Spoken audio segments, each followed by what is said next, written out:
Good morning 2K. I hope you're all feeling happy and keeping yourselves safe. I miss not being at school every day and seeing you all, to be honest. So instead I decided that I would read a book on video and send it to you. Now this is a book that I used to read when I was a little girl and I absolutely loved it. So when I found it in my bookshelf, I thought, yes, that's the one that I'm going to read to them. Now this book is by an author called Lauren Child. And the book is called Who's Afraid of the Big Bad Book? I want you just to think for a moment, what do you think this book is about? Now some of the text in this book is upside down, so I'm going to have to turn the book quite a lot.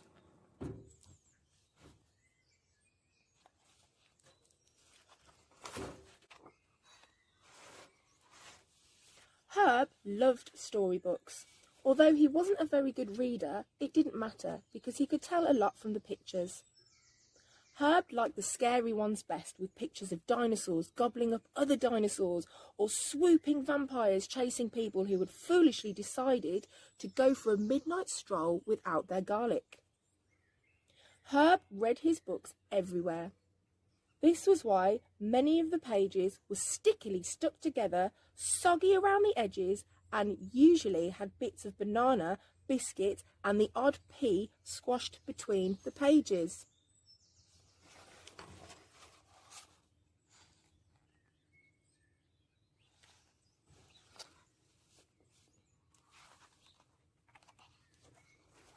On this particular night, Herb's friend Ezzy was staying over. Earlier, the two of them had been playing a game involving a great deal of untidying things, and by the evening, Herb had trouble even finding his bed. By the time he had, Ezzy was already slightly snoring. So Herb searched around for a book to amuse him until he dozed off, but the only one he managed to find was a book of fairy tales. It hadn't been looked at in a very long time and it was quite dusty.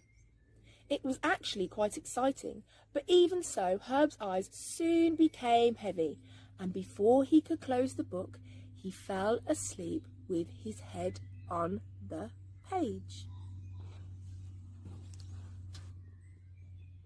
There he is, falling asleep with his book.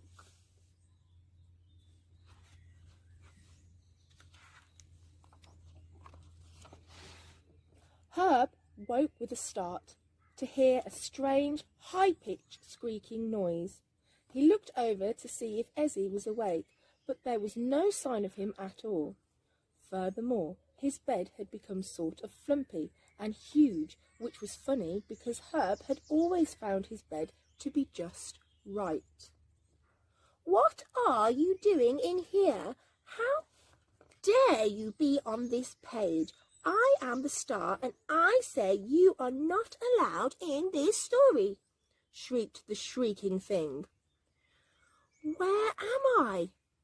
stammered Herb. "On my page," shrieked the girl. "But who are you?" asked Herb, not sure that he wanted to know. "I," said the little girl, somehow managing to raise her voice even higher, "I am Goldilocks, of course, and this is my story."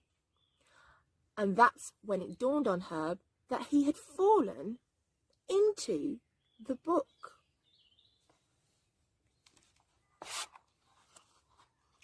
Herb scrambled out of the bed as fast as he could, scooted down the stairs and went slap, bang, wallop into 3 different-sized bears. "Whoops, I'm so sorry," squeaked Herb, terrified. "I didn't mean to be here." "Oh, that's quite all right," said the largest bear. "It could happen to anyone." "And does all the time," said the small bear, scowling at Goldilocks. How about some porridge, said the medium-sized bear. You might find it a bit too hot or a bit too cold. I'm afraid we're all out of just right. Ahem, coughed Goldilocks. In case you pea-brains have forgotten, this story is called Goldilocks and the Three Bears, not the little show-off in pyjamas has breakfast. Herb ran for it. What do you think's going to happen next?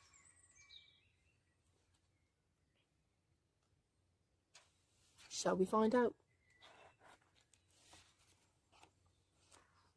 He ran past two children nibbling a house made of ginger biscuits. I wouldn't do that, called Herb. Oh, get lost, shouted the children. He ran past a man climbing up what looked like a long plait of hair.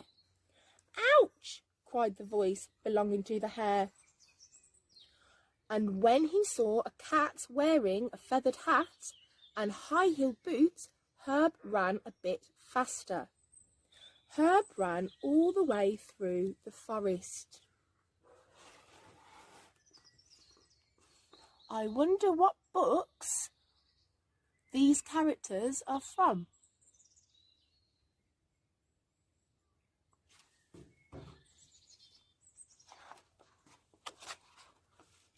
At long last, he came to an enormous door.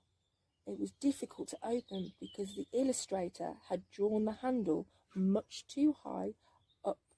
But after 3 attempts at jumping, Herb managed to grab it and slowly creak the door open.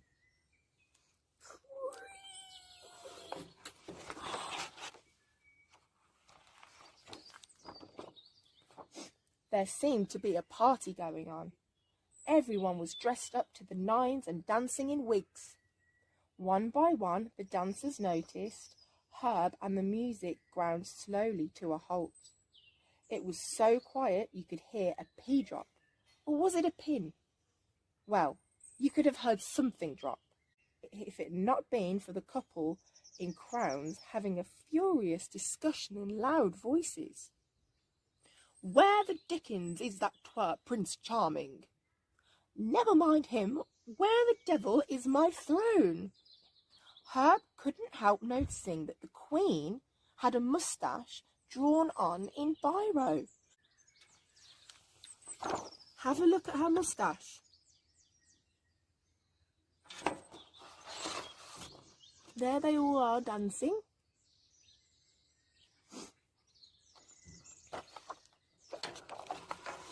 Let's open the other side. And who might you be? Demanded the Queen. This is a private royal party, you know. No one in pyjamas is invited. I'm Herb, said Herb. I own this book. Oh, so you're the doodler who ruined my looks, she said, pointing at her moustache. And where's my throne, you scissor snipper? It was then that Herb remembered last year, when he was much, much younger, he had drawn moustaches and glasses on many of his book characters and added telephones to all of the rooms. He had been going through a scribbling phase. He also cut out the royal thrones for a model spaceship that he and Ezzy were making. And he had a horrible feeling that he might be responsible for the disappearance of Prince Charming.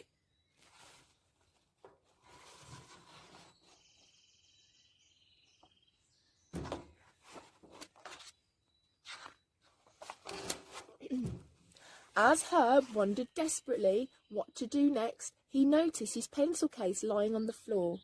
He'd been looking for it for months. It's all right, I can draw you a new throne, he said. Make sure it's got lots of twirly bits, blustered the King. And I wanted gold, of course, ordered the Queen. Herb didn't have a gold crayon, it would have to be green. The Queen did not look impressed. Then, finding the eraser, Herb started to rub away the Queen's moustache. Ow, ow, ow, that really hurts. Seize him, she roared. Herb made a dash for it. There wasn't time to get to the door, but by snipping a hole in the palace floor, Herb managed to wriggle through onto the next page. He could hear the Queen shouting, "Look, he's at it again!" There he is, cutting his hole. And it's an actual hole. Now this is my upside down page, so I'm going to have to turn the book upside down. Herb found himself in an oddly arranged room. "Who are you, you measly little rodent?"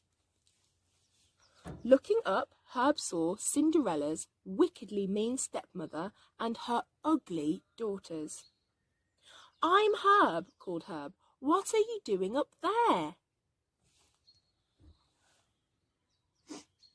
"I wonder, are we pretending to be flies?" scoffed the woman. "Or could it be that some vile, good-for-nothing child tore out our page and put it in back upside down?" "I wonder who would do that," said Herb, slightly blushing. "Probably some hideous little boy," snarled the stepmother, fixing Herb with her beady eyes. "Now we can't get to the ball, and Prince Charming can't fall madly, utterly in love with us. It's so unfair," whined the pudgy sister. "He wouldn't look twice at you," snapped the skinny one. "Oh, do be quiet," hissed the stepmother. "I'm feeling queasy."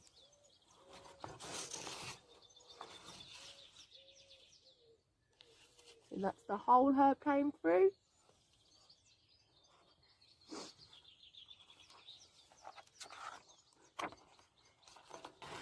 Just then, the telephone started to ring.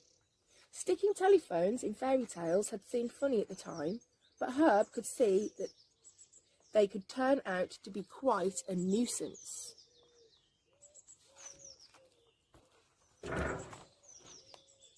"Hello?" "Why, hello, Your Majesty. Yes, as a matter of fact, there's a little pyjamaed boy here." "He did what?" "Oh, did he?" "Don't worry, I'll deal with the little weasel," she said, giving Herb a shrivelling look. "Oh, and by the way, if you see that nosy Goldilocks brat, tell her to bring a ladder over." Ding! "So this is your doing," she screamed, leaping onto the chair. "I'm going to make you wish you'd never opened a book." Herb speedily drew a door on the wall and ran through it, and slammed it shut. "Come back here, you little horror," she screeched.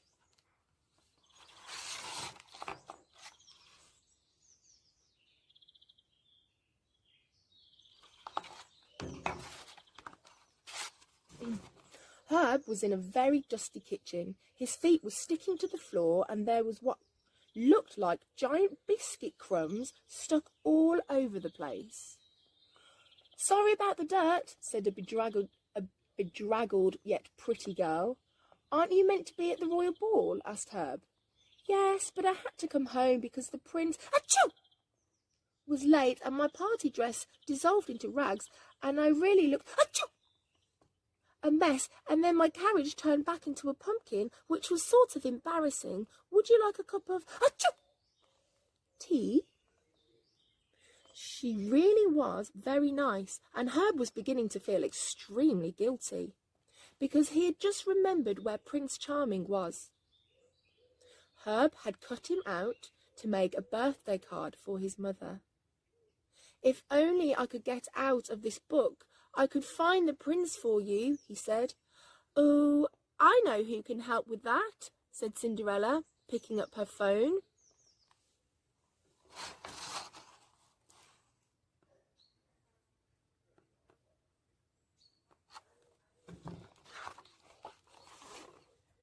"Drat! Absolutely maddening. I was just in the middle of a spell. This had better be important." "It's an emergency. Absolutely everybody's after me." "You have to help me get out of this book," yelled Herb. "Well, let me see. A, are you my fairy godchild?" "No, you are not. I don't do boys, only girls worse luck." "B, What do you expect when you go out and about scribbling and snippering and generally causing mayhem? This is no way to treat a book, you know. And C. Jumping into other people's stories really is very rude. But I can't find my way out, pleaded Herb, near his wit's end. All right, keep your pyjamas on. I suppose I'll have to come to the rescue, as always. Now, where did I put my wand?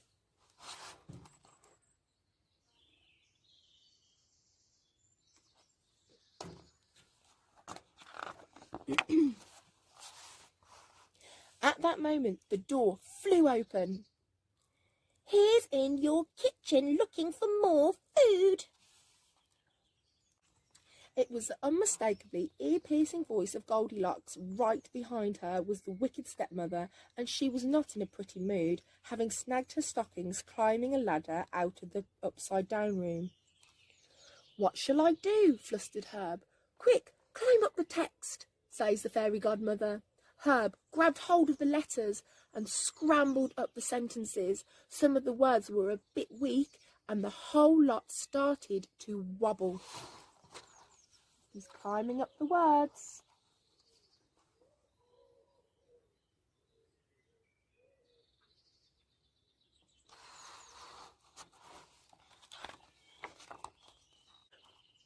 He's getting away! Screamed Goldilocks so loudly that the whole book shook and slipped off the bed, sending Herb falling headlong through the air onto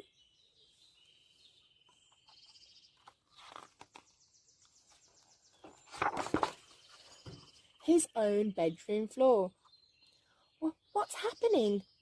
Squeaked a startled Ezzy, sitting bolt upright in bed. As you can imagine, it all took some explaining.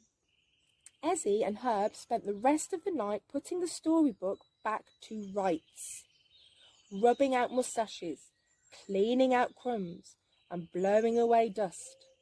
The bewildered Prince Charming was prized off the birthday card and sticky taped back into the ballroom. His dancing would never quite be the same again due to severe leg creasing. It was tempting to leave the wicked stepmothers upside down, but Herb resisted. However, he just couldn't help drawing a padlock on the three bears' front door, and Ezzy just couldn't help sticking a wig on Goldilocks. Well, serves her right for being such a meanie. And they all lived happily ever after. The end. So the next time Herb opened the book, he saw a little girl standing outside the Three Bears' cottage, desperately trying to open the door. A very cross little girl with mousy brown hair.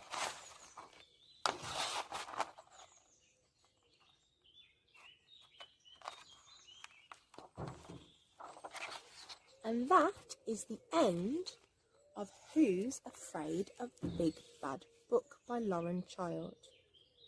Okay, my lovelies, what I need you to do now is you are going to write your own story in the style of Lauren Child. Imagine you wake up in your favourite book. What happens? Who do you meet? How do you get along with the characters? You can use a story map to help you plan your story if you like. And have a go at writing your own story.